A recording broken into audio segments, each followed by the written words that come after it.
So this time I'm going to do a smart object, and I'll do that with a radial blur just so we can see the difference. So first I will duplicate the background layer, and I'll call this one, actually it's iris blur to be exact here. And I'm going to go right click and do convert to smart object. That'll just give us a chance to play a little bit.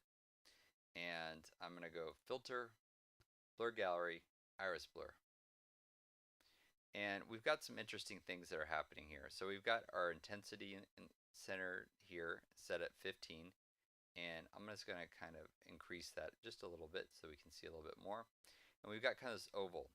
So from the center pin out to the four corners, or not really corners, but the four dots here, you'll see that that is kind of more like your full strength, and then right about where you hit here, this is where your fade off is, and then it's out of focus going there. So there's kind of your gradient.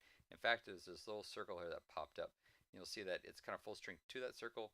It gradually fades out, and then you have that there. So if I pull this in closer to the center, you'll see more areas being affected and getting blurry as it updates. And if I pulled it out, you would see less blurry areas. So you can kind of play with it as you want.